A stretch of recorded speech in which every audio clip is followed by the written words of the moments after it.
Susanna Lima Nabri Late Cromwell, my whole name. So, and occupation, I am a professional artist and a mom.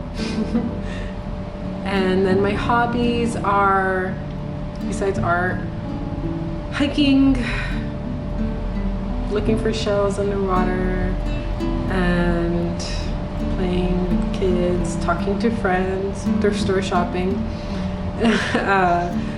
Yeah, anything vintage, I guess. Those are my hobbies.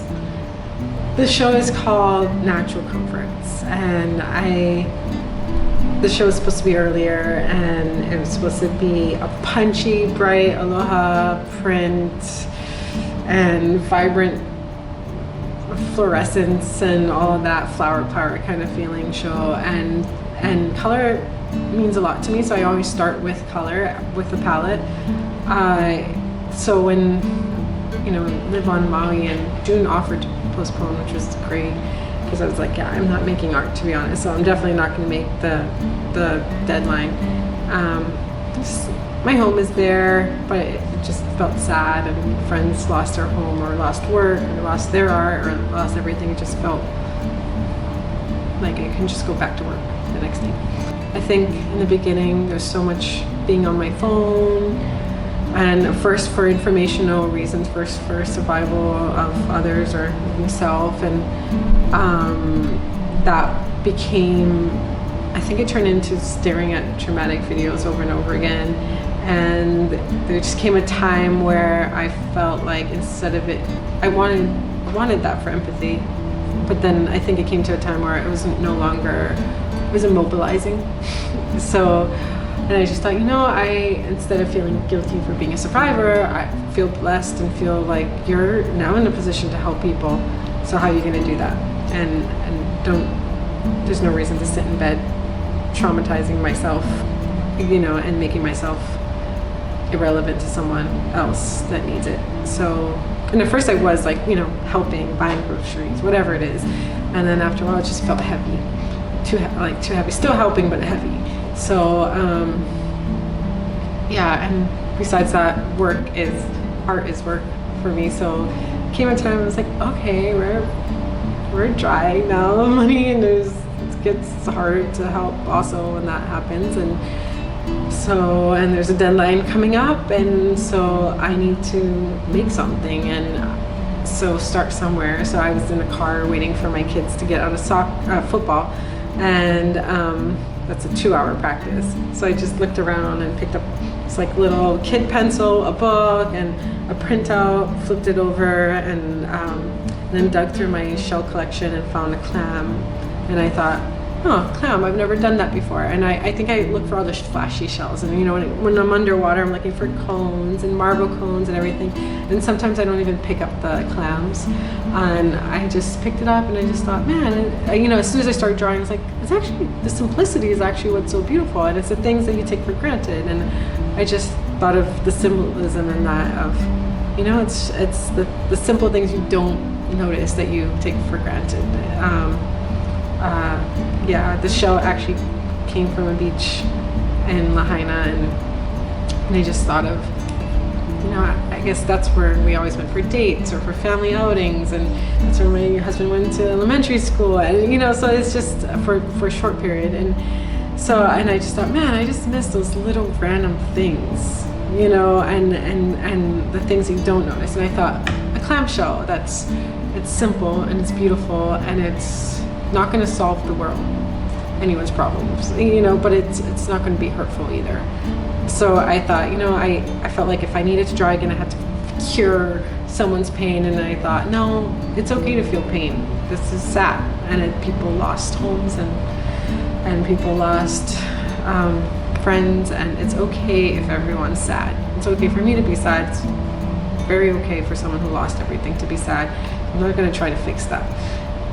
But maybe I could just draw something innocent.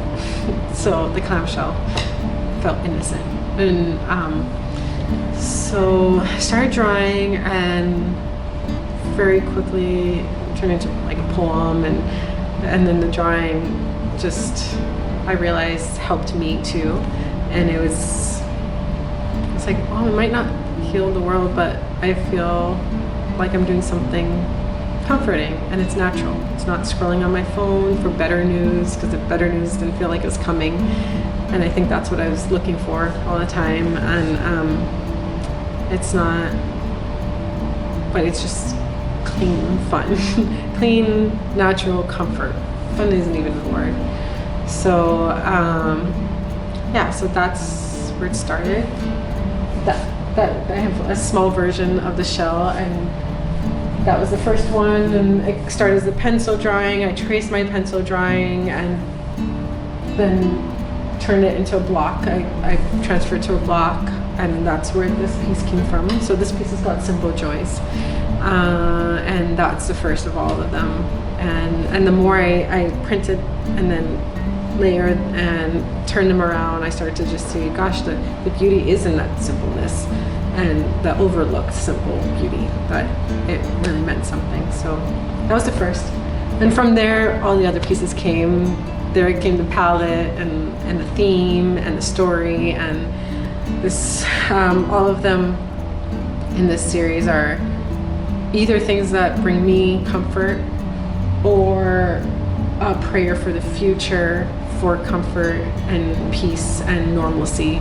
So each one comes with a small prayer for that, either the prayer for future simple times, or a prayer for future fruitfulness in their gardens, or reforestation of some places that, yeah, my favorite place to walk is gone, and so I'm like, I don't know where to go, you know, there's no more Mako Forest anymore, and it's gone. It's so or no more date place, or no more, but more than that, no more home for friends, and no more, it's gone. So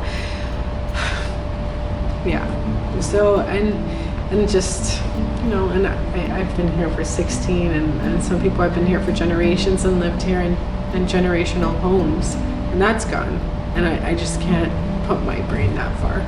So yeah, so these are, I'm not saying I know how you feel, because I don't know how it feels for many people. I know how I feel, and that's a lot for me, but I don't know how everyone feels. So I thought what I can do is just hope for something, pray for more for people. So that's where this came from. So each one comes with a prayer.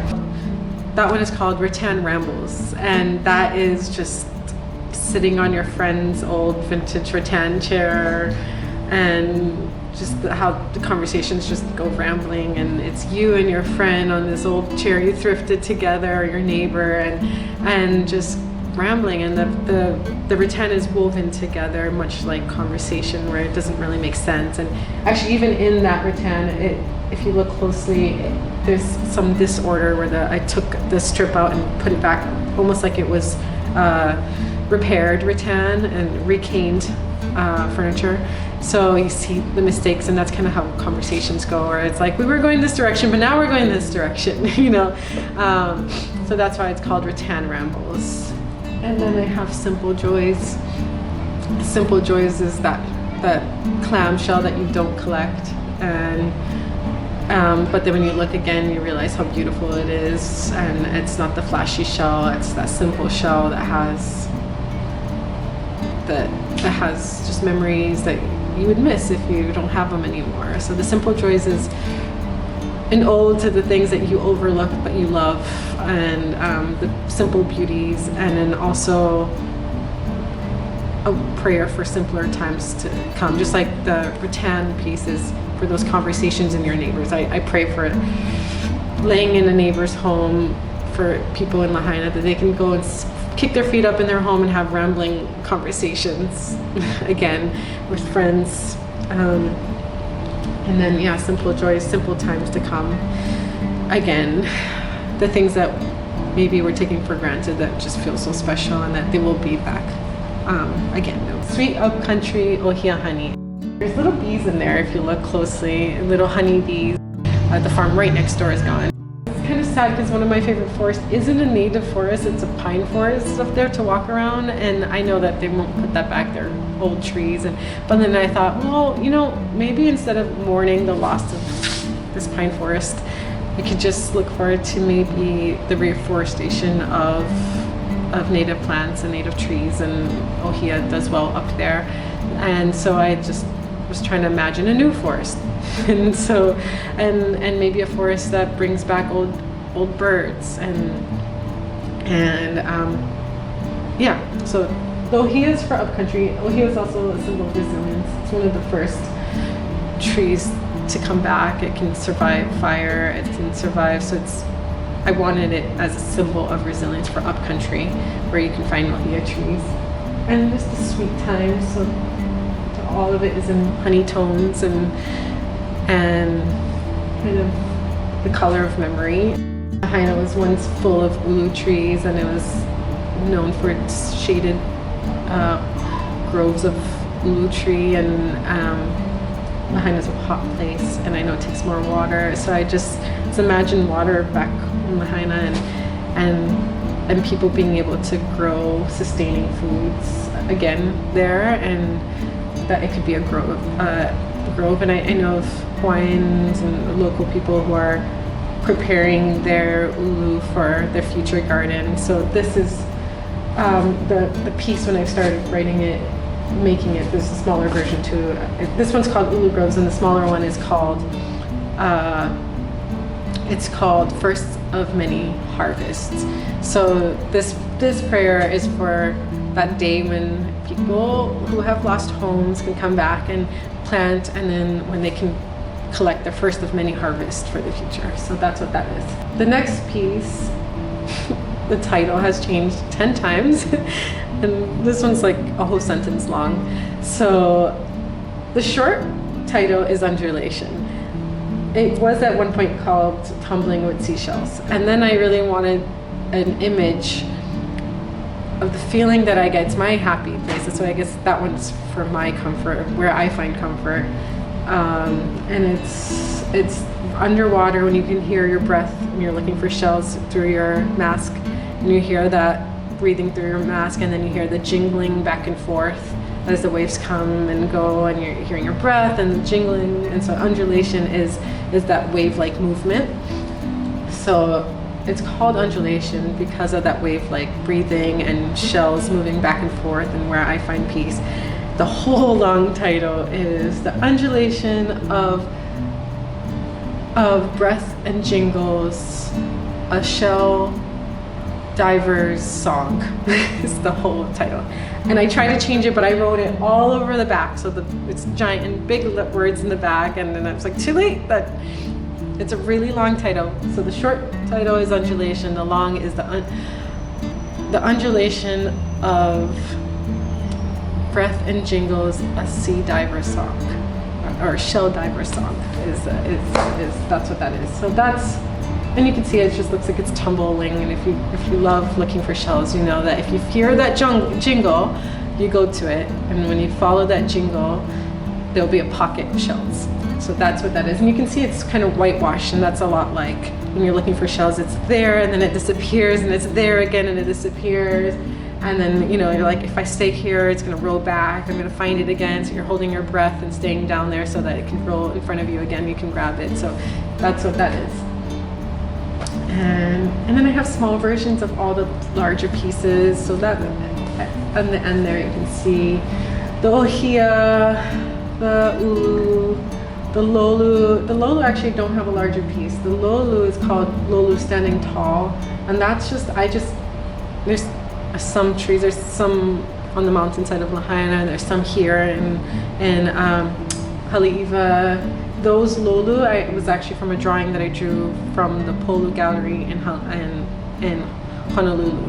And they're old trees, so I just love when I find old lolu trees. They were the first they're endemic to Hawaii, and they're hard to find, but when you see an old tree just standing there tall, I'm aware of how much I had to go through to be there still, to be that old and that tall, and have survived all the buildings around them, and they're still there, or all the farms around them. There's that one single tree sometimes that you see. So lolu standing tall are for all the pieces, all those old trees that survived a lot to be there still, and they're kind of a reminder of what white was at one point, because that's what was here first. So yeah, so that's what that one is.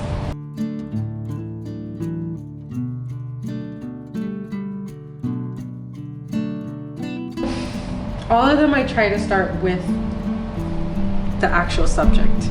So an actual shell, an actual flower, maybe a picture that I took on a hike. I like to actually encounter the subject rather than just look on Google and, you know, and pick a new subject. So they all mean something to me, where I feel like, you know, some of the shells were actual shells that somebody, the little boy that was here earlier gave me that shell, and then I created a piece from it. Some of those are shells that my son gave. So finding pieces that mean something, or a bird that I saw fly over or something, that's where I try to start it from. And then from there I sketch, and I try to make that first sketch very detailed, so that I feel like the longer I take sketching a shell or a flower, a tree, the more I really actually see it. And drawing is a chance to really, really focus on one thing. I think you were asking me earlier if I meditate. I'm like, oh, not really. But I think drawing is when I do, because it's the only time you can walk by a same plant a million times and not notice the way that the veins move through it. You know, so drawing is how I find that. And if I draw for a block print, I won't see it. So I always draw for the plant first. And so I'll draw for a long time botanical drawings. I try to kind of emulate the old 1920s botanical artwork, where you can see the little pistils and the, you know, drawing all that and opening it up and looking at how the veins are inside. So I start with really detailed graphite drawing. The blocks I've been using most lately are rubber or linoleum, so lino cuts. And I like the clarity that I can get with those two mediums when I'm carving. And depending on the size or what the final use will be, I decide on what I'm going to use. And yeah, linoleum's a mixture of wood pulp, linseed oil, and chalk, different materials. And I just find that when I'm carving it, my hand can go wherever it wants to go, and that's the design I get. So that's what I love about linoleum. So I print using linoleum. I print either in an Indian block printing kind of style, if I'm using rubber, where I place the rubber onto the paper and then layer them one by one, kind of stamping. Or I use the Japanese method, where I lay the paper, usually Japanese paper or Thai, Mexican, different kinds, onto the block, and I rub it by hand on the back. I use my hands, I use barons, I use wooden spoons, and I just rub it until the image gets transferred, and I peel the image off, showing the print. So each one is printed by hand.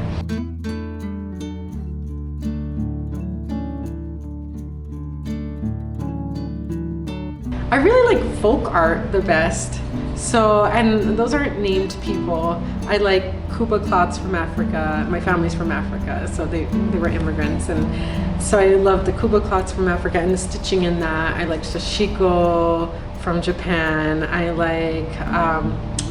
like old Hawaiian quilts, and I like aloha patterns on shirts, and a lot of that are nameless people, and that's what I'm most attracted to. I like Matisse and his shapes. I like a printmaker named Ellen von Wagenen from England. I like Peggy Hopper. That's what oh gosh, to me, I don't think I will ever get tired of her and work at all. I love her interviews that I listen to, and I'm just very inspired by her.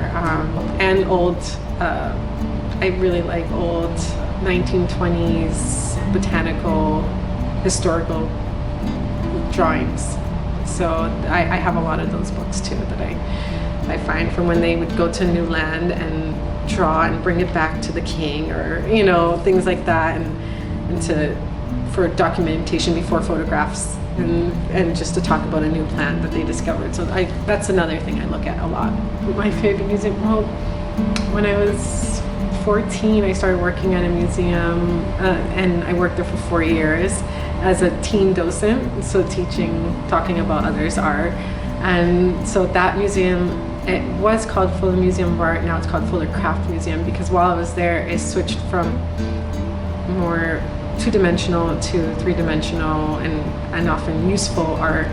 And that's when I really started to see, it was a chair, or a chair that was an art or piece, or a quilt or something like that. So that really has some influence in me, because I worked there for so long and was able to meet the artists, and it's when I got to kind of feel like an adult as a 14-year-old, where I got to talk to other people about art and ask questions about art. So that forever would be my favorite, just because it's where I went to school for social work, so I didn't go to school for art. And then I started momming, and so my education really was those 4 years of working in the museums as a kid. It means a lot to me that someone would want to live with a piece that I created.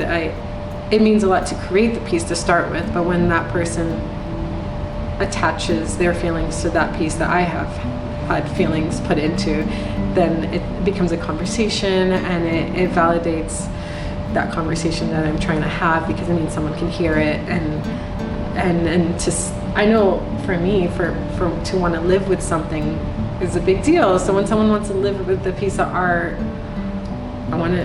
it's encouraging, and I'm always amazed. I'm like, wow, they want it. So it's like, okay, good. I hope that someone would feel that way when they saw it. I hope that they would feel healing or inspiration or love or care for a plant. I would hope that they would care about this plant enough to want to look at it again, or the shell, and that next time they see this shell on the ground, it means more to them. Or next time they see an old tree, they want to take care of it and keep the ocean clean, or the forest clean, or the bird living there. So yeah.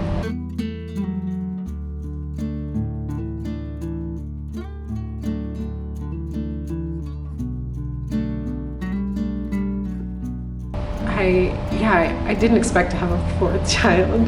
So when I had a fourth, and I always thought, one day I'll make art, one day when my kids are older, and one day when I have money, one day when I have a studio, one day when I have time, one day when I'm past 40, or one day when I'm, I always thought one day. And then when I was having 4, I was kind of like, oh, okay, I guess I can start over and wait for that one day to come later.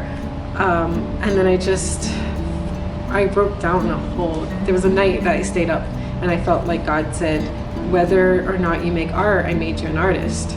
So you can make excuses or make everything, but you're never not going to be an artist. You've been one since you were born. So make art or not, but that's what you are. And so that night I stayed up and I worked all night, and for the first time, I looked for anything, kids acrylic paints and papers and and I just started painting for the whole night. And then after that, I promised that I would not go to bed without making 15 minutes of art. And I tell every mom that says, oh, I used to make art or everything, like, just do 15 minutes, just 15. You don't have to be a professional. You don't have to have a niche. You don't have to discover this thing that people need, and or this thing that people will buy. You don't need a studio. You could use crayons, you could use sand, but just do 15 minutes of creating, not thinking about art, but making art. And that's what I promised myself. So I'd fall asleep and then would be like, oh, I didn't do it, and get up and just do 15, and often that 15 turned into hours in the middle of the night.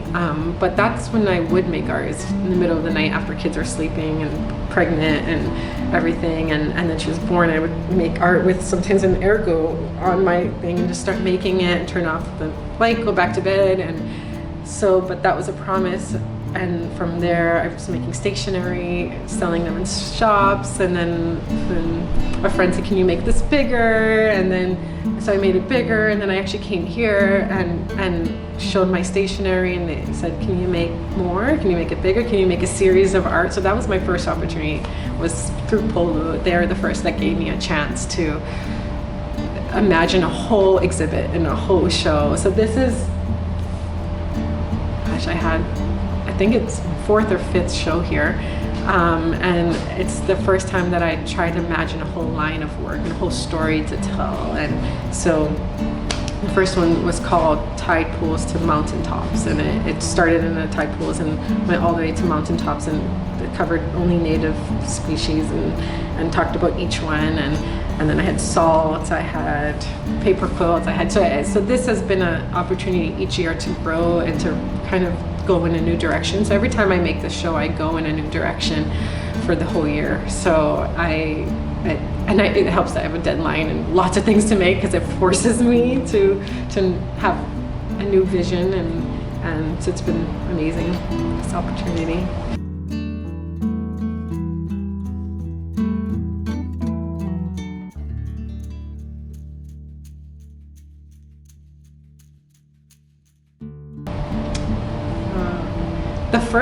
When I first read it, that question, or when you first asked that question, my first thought was just thank you. I read that people came from the islands of Cape Verde in the 1800s as ship hands and slaves to the boat people, like Captain Cook and everything, and that they were set free here, and that they were considered equal even with their skin color, and here skin was not a mark of superiority, or lightness was not. And so I just thought of that welcoming that they got, and to be able to be considered with dignity. And then I also read that Dr. Martin Luther King Jr. considered this as the example for the world back then. And when he was on his march, he has lei on, and he used to come here, and he used to have pastor friends that he would come and visit here, and he saw Hawaii as an example for the world. And so that wasn't that long ago, so I just thought, back in the 1800s, Cape Verdeans, myself, my family's from Cape Verde, were set free here and welcomed as equals, and they were slaves and ship hands. And then Dr. Martin Luther King came here and saw Junior and saw this place as an example for the world. And I just thought, gosh, thank you for being that. Thank you for being a place where skin color doesn't make you less, and it's been that for a long time, or that people can love each other and not be that, that example of someday white kids and black kids will be friends, and this and that, all those stories, all that I have a dream was happening here already. And that's where so much of that inspiration came from for that, so thank you for that, and thank you. And I also wanted to say sorry for ever taking or trying to change, and or for people trying to change this place,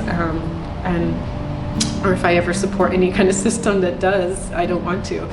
So I think this is, I'm thankful that Hawaii protects itself from change, and I hope it keeps doing that, the change that takes away from the love, or or the land. So I thank you, and I want to be in support of giving back and not just taking. So I hope that everything I do can give back also, and not take. So, and that would be my thank you, is to not take away, and just to give back and to respect, and yeah.